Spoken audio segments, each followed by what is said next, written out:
Correct. और पहले आओ, ऑर्गेनॉन से पहले आओ, थोड़ा और पहले की सोचो। ऑर्गेनॉन लिखने से पहले कभी हनीमैन बात करे इसके बारे में? एक बहुत फेमस स्टोरी है डॉक्टर हनीमैन की regarding this particular topic that we are discussing. तो किसी को पता है?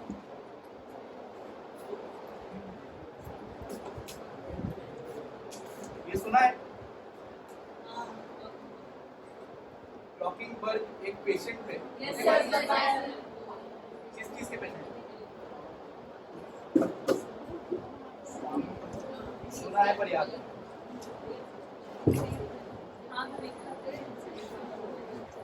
1792 में हनीमैन, आपको पता है कि बहुत फ्रीक्वेंट ट्रैवल करते थे एक जगह से दूसरी जगह पे। क्यों करते थे? क्योंकि कहीं पर भी वो जो प्रैक्टिस करना चाह रहे थे, क्योंकि वो ऑर्थोडॉक्स स्कूल के खिलाफ हो गए। अब ऑर्थोडॉक्स स्कूल गैलन के टाइम से इतना प्रेवलेंट था कि जब उनको होम्योपैथी डॉक्ट्राइन के बारे में पता चला ना, तो जो होम्योपैथिक प्रैक्टिशनर्स होते थे हनीमैन को फॉलो करते थे, उनके मेडिसिन चेस्ट अगर वो रास्ते में लेके जा रहे हैं तो खींच के उनको जला देते थे। अगर वो किताबें लेके जा रहे हैं तो उनकी किताबें खींच के वहां जला दी जाती थी। तो इस वजह से, और लेकिन 1792 में हनीमैन को वो बात अभी 1796 में डिस्कवरी वाली बात आती है। अभी बस वो अपोज कर रहे थे ऑर्थोडॉक्स मेथड को। और ऑर्थोडॉक्स मेथड उस समय का कहता था कि जितने भी मेंटल टाइप ऑफ पेशेंट होते हैं जो मेंटल डिजीज सफर करते हैं, उनको असाइलम्स में रखना चाहिए, उनको बांध के रखना चाहिए, उनको कोड़े बरसाने चाहिए, उन पे इलेक्ट्रोक्यूशन करना चाहिए। यही तरीका है उनसे डील करने का। Hahnemann was the first physician of his time in that particular area जिन्होंने कहा ये अच्छा तरीका नहीं है। और यहाँ पर वो बात आती है 1792 में जब वो गोथा नाम की सिटी में आते हैं, वहां पर इनको ये ड्यूक हैं जो, इन्होंने बहुत हेल्प करी। उन्होंने देखा कि ये सफर कर रहे हैं, बहुत इंटेलिजेंट हैं, मल्टीपल लैंग्वेज में ट्रांसलेशंस करते हैं, इनकी फैमिली सफर कर रही है, तो मैं इनकी मदद करता हूँ। और मदद के बदले में उन्होंने एक हेल्प मांगी हनीमैन से। एक बहुत ही फेमस जर्मन आदमी थे क्लॉकेनब्रिंग नाम के, वो मेंटल पेशेंट थे उस समय पे। उन्होंने बोला ये इतने फेमस थे, ये इतने माने जाने यहाँ के व्यक्ति रहे हैं, आप प्लीज इनकी मेंटल एस्पेक्ट ऑफ डिजीज को ठीक करिए, क्योंकि ये दुनिया भर में जितने ये सब मेंटल ठीक करने वाले आए हैं अभी तक, डॉक्टर सबको दिखा चुके हैं हमारे आसपास, किसी से ठीक नहीं हुआ। अब आप ही कुछ कर सकते हैं।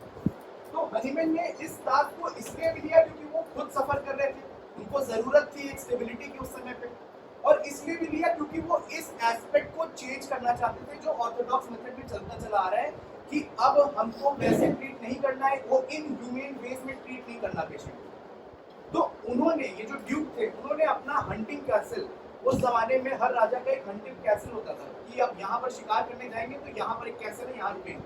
आप लोग गेम ऑफ थ्रोन्स देखते होंगे तो उसमें आपको देखा होगा। तो वैसे ही एक हंटिंग कैसल उन्होंने पूरा डॉक्टर हनीमैन को दिया और बोला ये आपका मेंटल असाइलम, आप यहाँ पर अपने तरीके से, नए तरीके से मेंटल पेशेंट को ठीक करिए। पर यहाँ पर एक और प्रॉब्लम आई।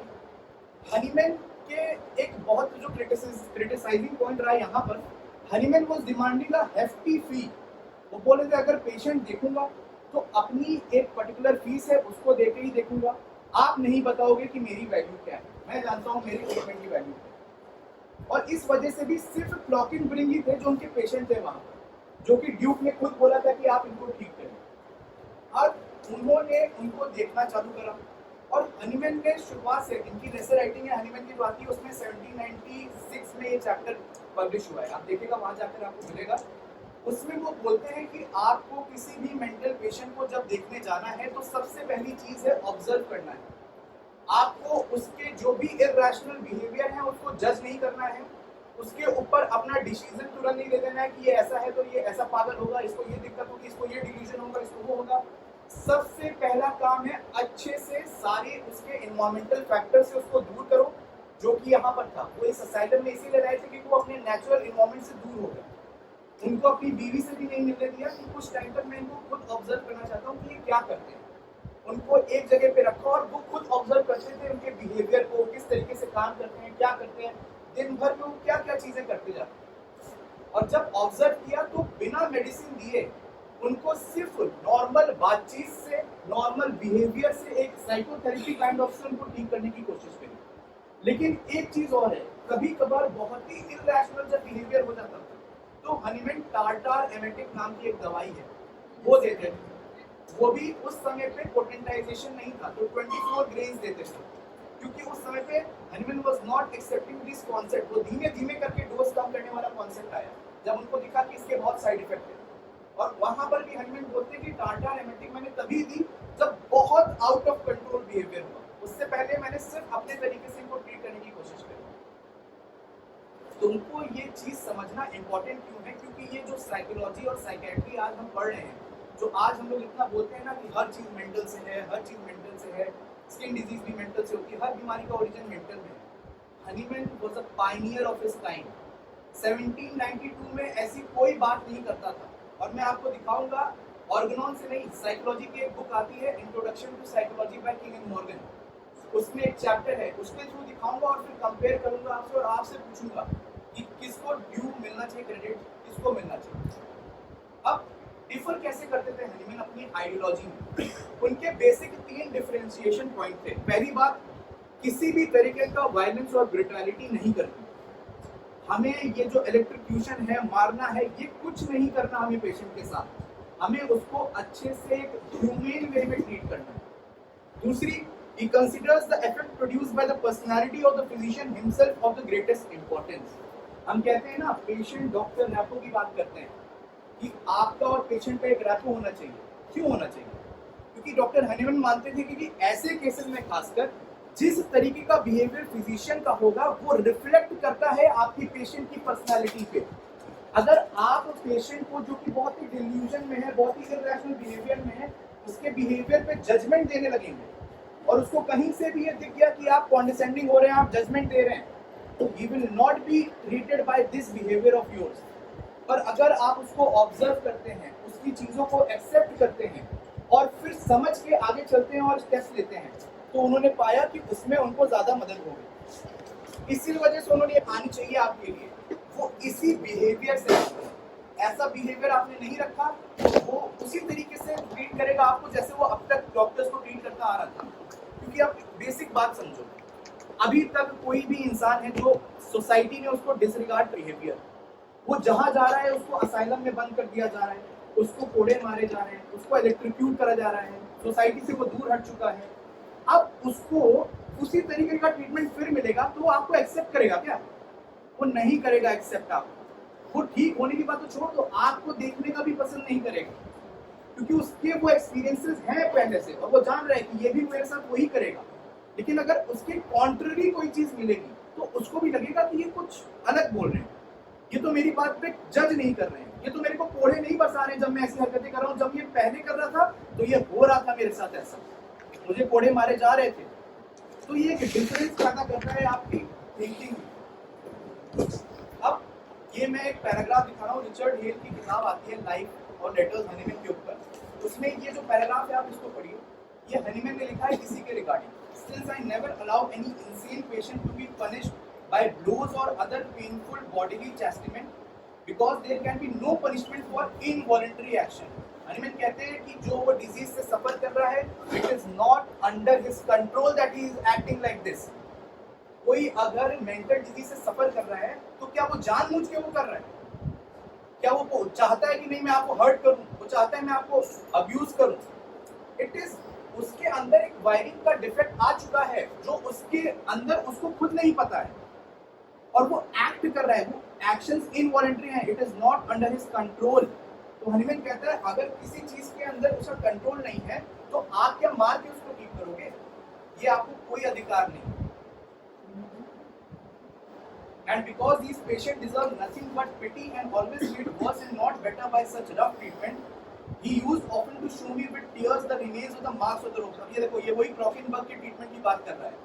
क्लॉकेनबर्ग जो थे वो जब पुराने जमाने में उनको रोप्स से बांध के उनको इस तरीके से ट्रीट किया जाता, हनीमैन कहते हैं कि वो मेरे को दिखाते थे आंसुओं के साथ कि देखिए मेरे को इस तरीके से ट्रीट किया। एंड वो छोटे मोटे इंसान नहीं थे, he was a famous German person. ऐसा नहीं था, उनके बारे में मैं आगे बताऊंगा भी, एक पर्टिकुलर बायोग्राफी भी लिखी गई उसके बाद।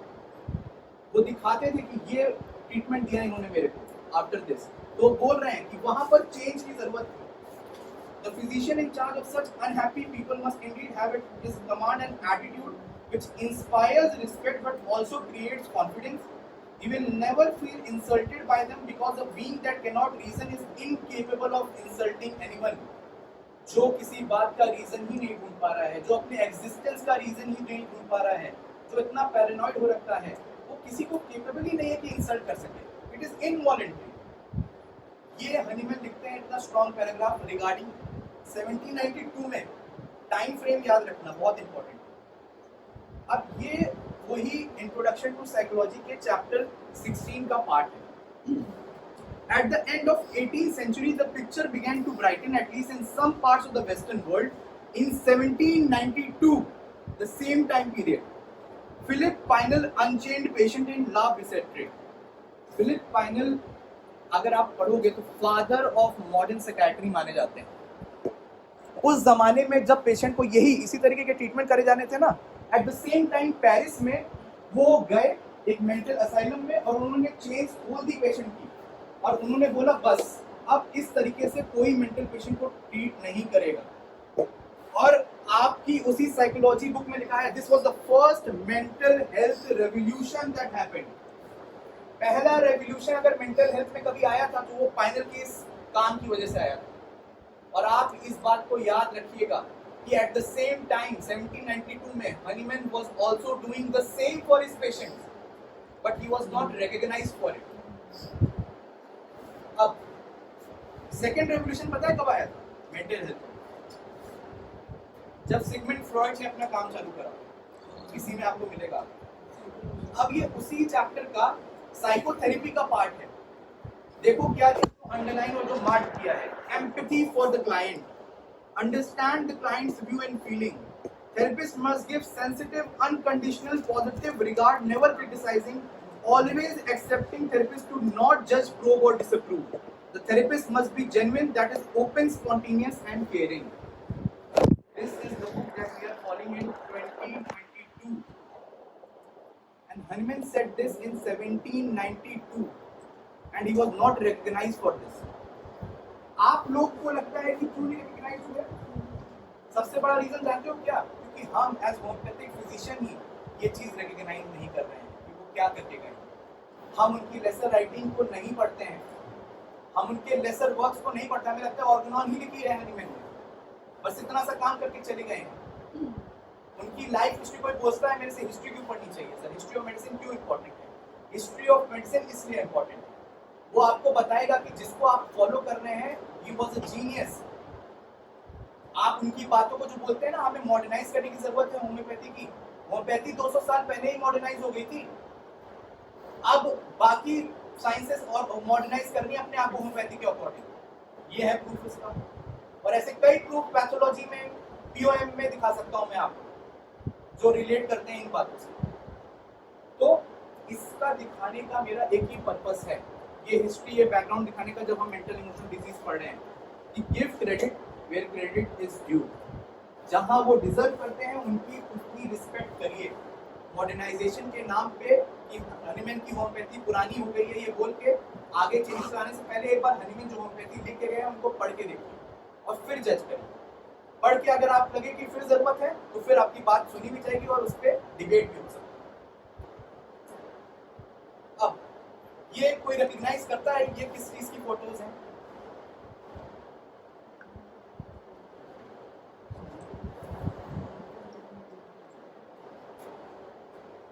देखा है कभी ये फोटोज?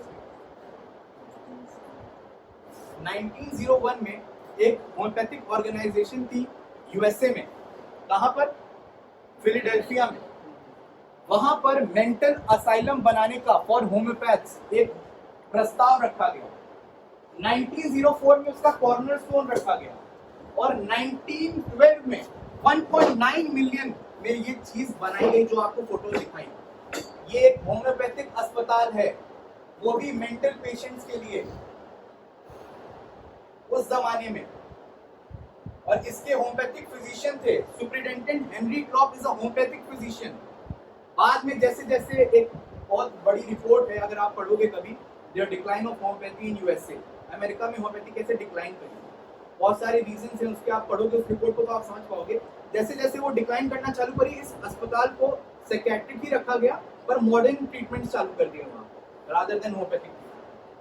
तो ये जो चीज है, ये जो आप पढ़ रहे हो, ये कोई नई चीज, होम्योपैथिक साइकेट्री कोई नई चीज नहीं है, ये 1900 से फॉलो होती आ रही है। हॉस्पिटल्स बन चुके हैं, 50 पेशेंट एडमिट भी हुए जिसमें लिखा था जो आसपास के थे। अब एक कोट है रेने डुबोस है उनका कि whatever its precipitating cause and its manifestations, almost every disease involves both the body and the mind, and these two aspects are so interrelated that they cannot be separated from one another. जब भी हम mental disease की बात करते हैं, आप mental and emotional disease पढ़ते हो, तो अपने दिमाग में एक कॉन्सेप्ट बहुत अच्छे से बना लीजिए जो ये यहाँ पर बोल रहे हैं। ये इंटरमिंगलिंग है, कभी प्योर नहीं होता। कभी भी किसी भी पेशेंट को, चाहे वो मेंटल डिजीज का हो ना हो, होम्योपैथिक केस टेकिंग में आप कोई भी पेशेंट देख रहे हैं तो हनीमैन कह के गए हैं, जो कि रेने डुबोस भी यहाँ बोल रहे हैं कि फिजिकल और मेंटल इक्वल इंपॉर्टेंस देनी है। सिर्फ मेंटल नहीं करना, सिर्फ फिजिकल भी नहीं करना, दोनों चीजें गलत होंगी। अब ये डिपेंड भी करता है कि किस तरीके का केस आपके पास आ रहा है, और यही प्रेमिस को दिमाग में रखते हुए हमें अपने 210 वर्जन को स्टार्ट करना कि हमें दोनों चीज पे ध्यान देना। 230 में हनीमैन लिखते हैं, of psoric origin are almost all those diseases that I have above term one sided, which appear to be more difficult to cure in consequence of this one-sidedness, all their other morbid symptoms disappearing as it were before the single great prominent symptom of this character are what are termed mental diseases। वो तीन बातें आपसे कह रहे हैं कि ये जो mental diseases होती हैं, पहली बात तो वो one-sided nature की है, दूसरी बात वो सोरिक origin की। इतना आपको दिमाग में कॉन्सेप्ट बना के चलना है कि कोई भी one-sided disease होगी तो वो सोरिक origin की होगी, and same goes for mental diseases also। They do not however constitute a class of disease that condition of the disposition and mind is always altered। अब हनीमैन यहाँ पर एक important चीज कह रहे हैं जो मैं आपसे कह रहा था कि ऐसा नहीं है कि हमें कोई सेपरेट क्लास चाहिए इनके लिए कि अलग से इनको एक सेक्शन दो, अलग से इनको ट्रीट करो। हर पेशेंट में ये ऑल्टरेशन मिलता है। जब हेल्दी ह्यूमन ड्रग प्रूविंग हुई थी, जितने भी दवाइयों की हुई थी, क्या उसमें माइंड पे ऑल्टरेशन नहीं मिला था? और अगर माइंड पे ऑल्टरेशन मिला था तभी तो सिमिलिया के बेसिस पे आप उसको ट्रीट करोगे। तो हनीमैन ये कह रहे हैं कि ये कोई वैसा चीज नहीं कि आप एक सेग्रीगेट कर दो इसको अलग से सेक्शन कि हाँ मेंटल जब आएगा तो हम माइंड को ही देखेंगे। माइंड हमेशा इफेक्ट होता है, माइंड पे हमेशा ध्यान देना है। हमें कोई सेग्रीगेशन नहीं करना कि ये इस तरीके की डिजीज आएंगी तो हम माइंड पे ध्यान देंगे, ऐसा कुछ नहीं। And in all cases of diseases, we are called on to cure the state of the patient's disposition is to be particularly noted along with the totality of symptoms. If you could trace an accurate picture of the disease in order to be able to jailform to treat it homeopathically with success। Hello, basically आपसे यही कह रहे हैं कि mental diseases क्या है, one sided है। दूसरी चीज सोरिक ओरिजिन की है। तीसरी चीज अलग से कोई क्लास करने की जरूरत नहीं है आपको मेंटल डिजीजेस को। वो हर डिजीज की तरह दोनों एस्पेक्ट रखते हैं, मेंटल भी और फिजिकल भी। और डिस्पोजिशन की जब बात आती है, जो हम साइकी बोलते हैं, जो हम मेंटल सिम्टम्स लेते हैं, ये हर केस में ऑल्टर्ड मिलता है। हर केस में इसको हमें इंपॉर्टेंस देनी है टोटलिटी के साथ में। अगर आपकी टोटलिटी फिजिकल सिम्टम्स से भरी हुई है तो you should note down how the disposition of the patient is altered, चाहे वो अक्यूट केस हो चाहे वो क्रॉनिक केस हो, और आगे वो इस चीज को डिस्क्राइब भी करें। अच्छा, इस फुटनोट को पढ़ो और जो चीजें अंडरलाइन है या हाईलाइटेड है उसको पढ़ो और बताओ कि क्या समझ में आ रहा है इस फुटनोट से। क्या शो करना चाहते हैं हनीमैन?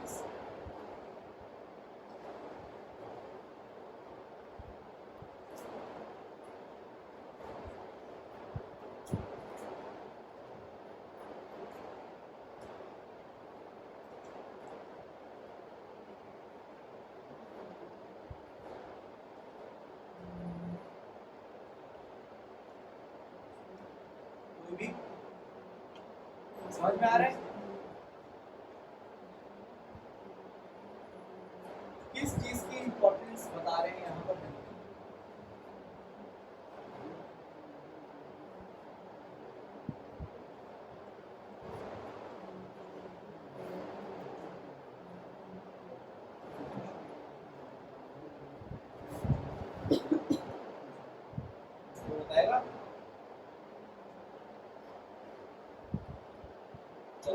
कोई उठ के एक बार इसको शुरुआत से पढ़ो, कोई भी।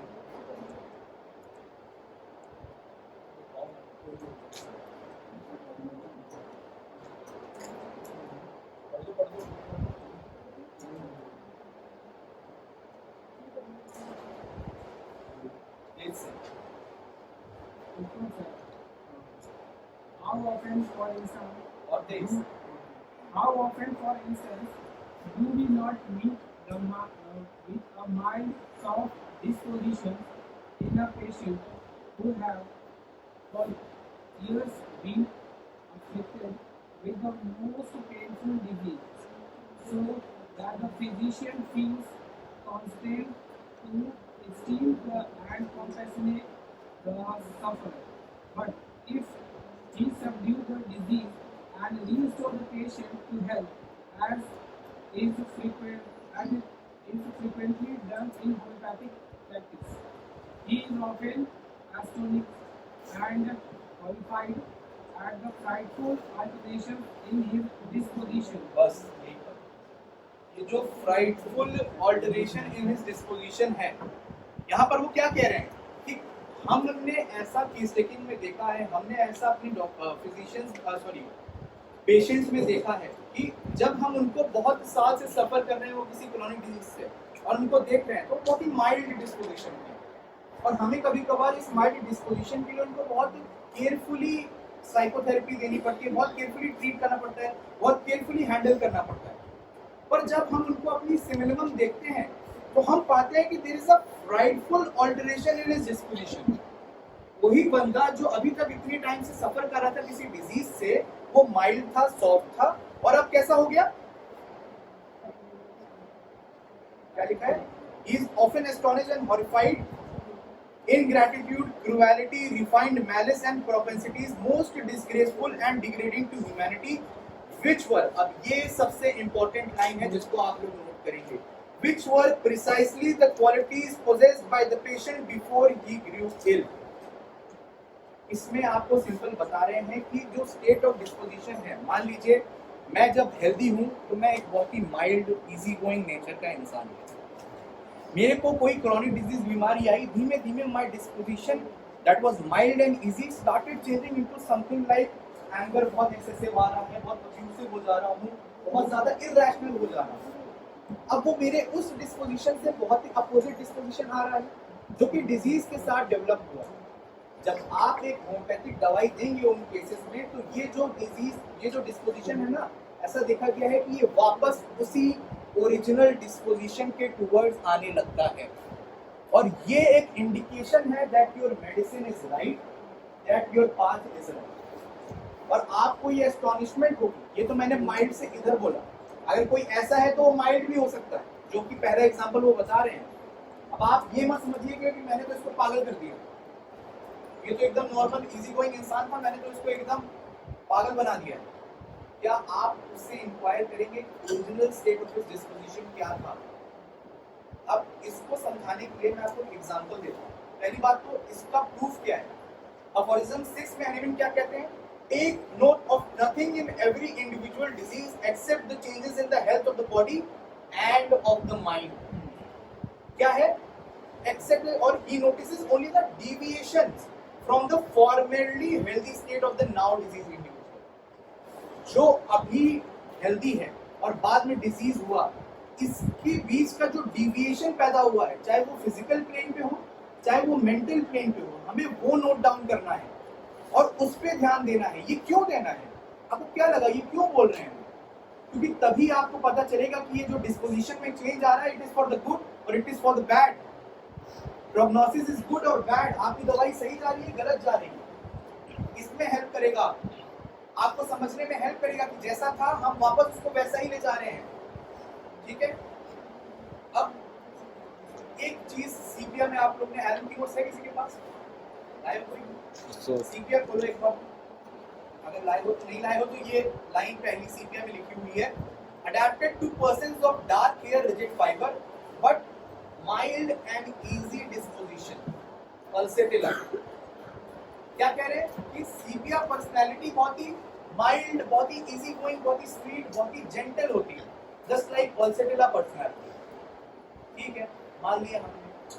तो अब आप एक बात बताइए कि जब हम ये रूब्रिक्स देखते हैं रेपर्टरी में, mind anarchist, mind anger violent gestures with, mind abusive insulting, mind malicious vindictive, mania madness, kill desire to child hurt, kill desire to knife with her, kill desire to loved ones, क्या ये किसी mild और easy going disposition के काम लगते हैं आपको? ये सब में आप पहली दवाई कौन सी आ रही है? सीपीआर। तो क्या ये जो पर्सनालिटी ट्रेट्स हैं ये उसी माइल्ड और इजी डिस्पोजिशन की जो जेंटल है बोले लाइक पल्सेटिला, जेंटल ईटिंग होता है पल्सेटिला।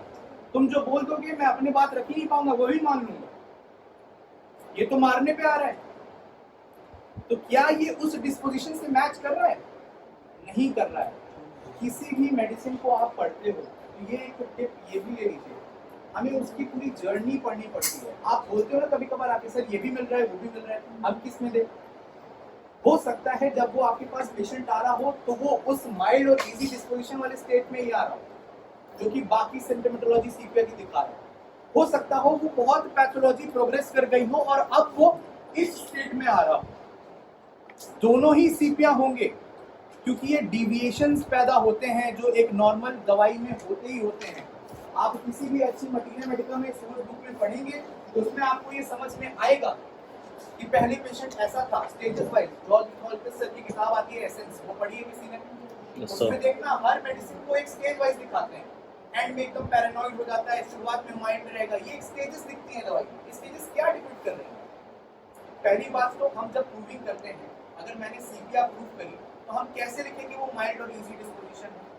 कि हमने देखा कि जो माइल्ड और इजी डिस्पोजिशन वाले पेशेंट हैं वो ज्यादा इफेक्ट होते हैं सीपीआर की दवाई देने पे, उनमें ज्यादा सिम्टोमेटोलॉजी आती है। तो हमने लिख लिया CPR is more predispose to mild and easy disposition. अब सीपीआर दी, सीपीआर देने के बाद हमने क्या देखा, ये जो लोग ज्यादा प्रोन थे माइल्ड और इजी वाले, ये चेंज हो जा रहे हैं कैसे में? इस तरीके के पर्सनैलिटी में जो कि दवाई देने के बाद आ रहा है। और ये जो एक ग्राफ है इसको हम मटीरियल में लिखते हैं। और ये आपके लिए क्यों इंपॉर्टेंट है? क्योंकि आपके पास कोई इस स्टेट में आएगा और आप एरन टीनो स्कोर के बोलोगे नहीं तो माइल्ड, वो कहाँ जाएगा?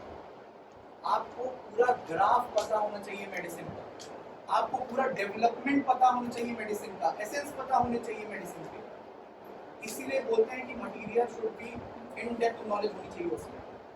इसी वजह से कहा जाता है कि आप प्रेजुडाइज ना हो जाएगा। और ये इसलिए भी इम्पोर्टेंट है क्योंकि यहाँ पर हंजन ने लिख दिया कि ये आपको नोट डाउन करना है, ये आपको दिखेगा। बहुत सारे एग्जाम्पल दिए हैं कि जब वेल थे तो ऐसे थे, जब बीमार हुए तो ऐसे हो, वेल थे तो ऐसे थे, बीमार हुए तो ऐसे हो। ये जो डिस्पोजिशन का चेंज है ये बहुत इंपॉर्टेंट होता है, खासकर मेंटल डिजीजेस में। ठीक है, अब 211 में हेनमैन कहते हैं this holds good to such an extent that the state of the disposition of the patient often and chiefly determines the selection of the homeopathic remedy as being a decidedly characteristic symptom which can least of all remains concealed from the accurately observing physician. अच्छा, अब एक बात और समझो, ये aphorism का बहुत सारी किताबों में जो आप पढ़ते हैं नोट्स में होता है, ये रेफरेंस देख के बोलेंगे जो कि टोटलिटी पे कई लोग, मैं किसी को भी क्रिटिसाइज नहीं कर रहा हूँ, आई एम जस्ट सेइंग कि कई लोग ऐसा दिखाते हैं कि मेंटल्स ही इंपॉर्टेंट है, यही लेना है, यही नोट करना है, नो डाउट को नोट करना है, पर आपको इस अफोरिज्म को बहुत अच्छे से समझना पड़ेगा। This holds good to such an extent that the state of the disposition of the patient, पहली क्या लिख रहे हैं? ऑफन, और दूसरा चीफली। इन दो वर्ड को समझने की जरूरत है। ऑफन मतलब मेनी टाइम्स, फ्रीक्वेंटली, चीफली मतलब मेनली, बट नॉट ऑलवेज, हमेशा नहीं, ज्यादातर, ज्यादा बार मिल सकता है। इसमें डिस्पोजिशन में चेंज और हमें नोट करना चाहिए, पर हनीमैन कहीं नहीं लिखते कि ये हमेशा मिलेगा। और ये जो हमेशा ढूंढने की कोशिश करते हो, देन यू आर प्रेजुडिस। आप प्रेजुडिस कर रहे हैं पेशेंट के साथ भी, अपने साथ भी, आपकी फिलॉसफी के साथ। ऑफन और चीफली, नॉट ऑलवेज। और हनीमैन एक ऐसे इंसान थे जो 8-9 लैंग्वेजेस जानते थे। वो अपनी वोकैबुलरी को यूं ही कोई वर्ड या एडजेक्टिव या यूज नहीं करते हैं, वो यूज कर रहे हैं तो उसका इंपॉर्टेंस है, और उसका इंपॉर्टेंस यहाँ दिखता है। अगर उनको लगता कि ये ऑलवेज होता तो वो ऑलवेज इस्तेमाल करते, वो ऑफन और चीफली का इस्तेमाल नहीं करते। इसको आपको समझना पड़ेगा।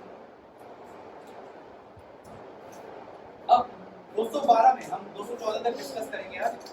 The creator of therapeutic agents has also, ये मैं बात आपको बता चुका हूँ, इस वजह से मैं ये जल्दी थोड़ा पढ़ूंगा, has also had particular regard to this main feature of all disease, the altered state of the disposition and mind.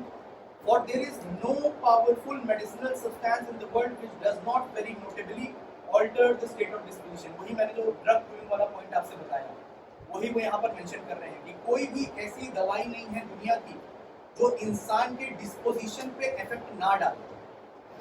कुछ ना कुछ थोड़ा ना मोड़ा चेंज लाएगी ही लाएगी। वो आपको नोट डाउन करना है, वो आपको ध्यान देना है। And every medicine does so in a different manner, और हर कोई सेम इफेक्ट नहीं लाएगा, डिफरेंट डिफरेंट इफेक्ट्स लाएगा। इसीलिए इंडिविजुअलाइजेशन होता है हर मेडिसिन।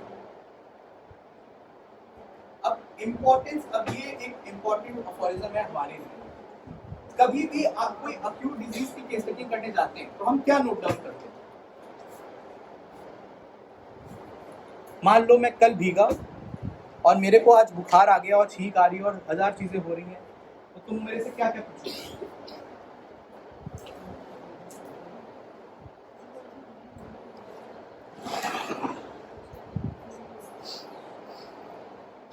क्या पोजीशन पूछोगे, ठीक है।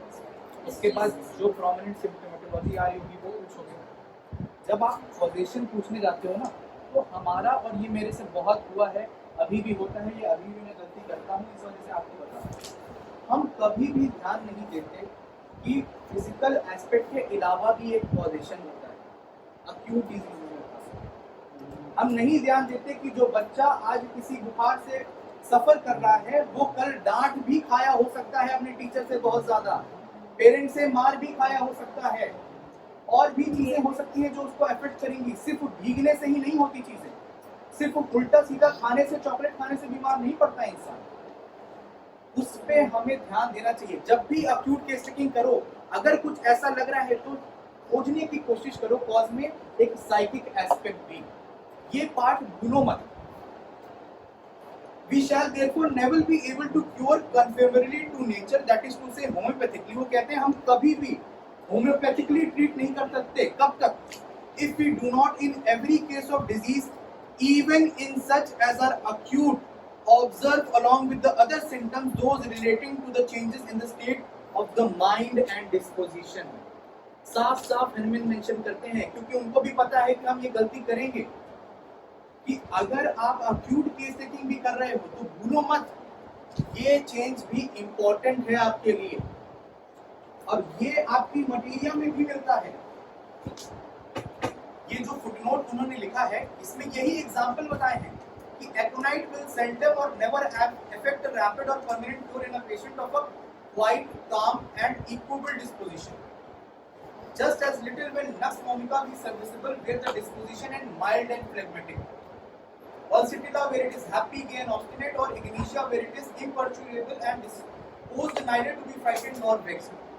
अब ये लाइन पढ़ो, यहाँ पर एक तो एकोनाइट की एलन की नोट्स की है, ये क्या लिखा है? is generally indicated in the acute diseases। फिर ये क्या लिखा है? Hahnemann says whenever aconite is chosen homeopathically you must above all, her symptom के ऊपर क्या रखना है? Observe the moral symptoms and be careful that it closely resembles them, the anguish of the mind and body, the restlessness, the disquiet not to be allayed। अब दवाई एकोनाइट क्या है? Rapid आती है, रैपिड जाती है, लाइक अ स्टॉर्म, अक्यूट डिजीज में बहुत यूज होती है, सब चीज हम देखते हैं। बेलोडोना भी सेम, सडन अटैक, रैपिड। लेकिन हमें उसके साथ में ये माइंडसेट जो है, ये जो डिस्पोजिशन है, हनीमैन पे होता है, ये नहीं मिल रहा है तो कितना भी रैपिड हो, एकोनाइट नहीं। ये मिल रहा है, वो एंग्विश मिल रहा है, वो चेहरे पे डर दिख रहा है। The countenance is expressive of fear, doctor Allen writes. चेहरे पे डर दिखेगा, ऐसा डर दिखेगा कि तुम भी डर जाओगे। अगर आपको याद हो अभी 2-3 दिन पहले एक लड़की का रिजल्ट आया और वो थोड़ा शॉक में चली गई, अगर आप उसका चेहरा देखते जाते तो आपको समझ में आता कि वो किस तरीके से affect हुई। अगर आप उसका चेहरा देखते तो आपके अंदर भी डर पैदा होता। हम उसको वहाँ आईपीडी से ओपीडी इमरजेंसी में ले जाके सब कुछ करने के बाद वो जब बात भी करने लगी है ना, तब भी उसका चेहरा 1-2-3 घंटे बाद जानते हो कैसा था? आंखें बड़ी बड़ी ऐसे करके बस सामने देखते हैं। ये होता है जो लिखते हैं the countenance is expressive of fear. और ऐसे केसेस में अगर होम्योपैथिकली तुम पूछोगे कि अगर आई पेशेंट कुछ ऐसा हो तो क्या देनी चाहिए, 2 मेडिसिन एकोनाइट एंड आर्निका बहुत अच्छा काम करती है और उसको एकोनाइट दी भी थी।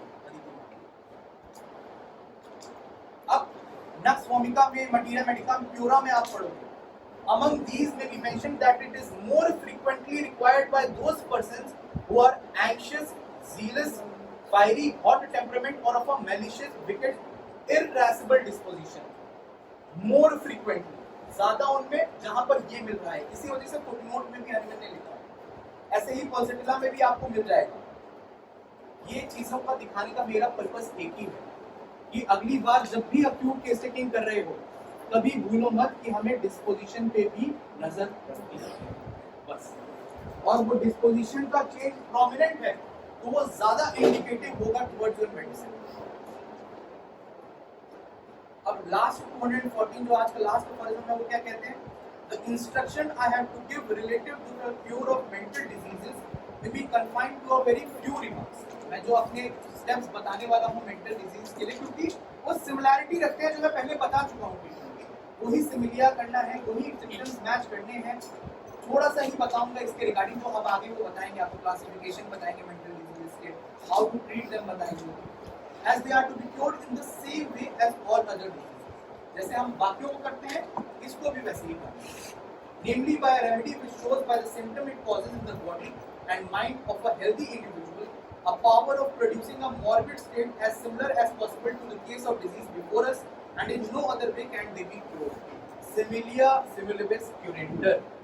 Matching the totality is the only way to go with any kind of disease, and the same is being said by Hariman here. यही एक तरीका है, कोई फर्क नहीं है, पर जो कुछ माइल्ड चेंजेस हैं वो मैं आपको आगे थोड़े से रिमार्क्स जो है ठीक है नेक्स्ट क्लास में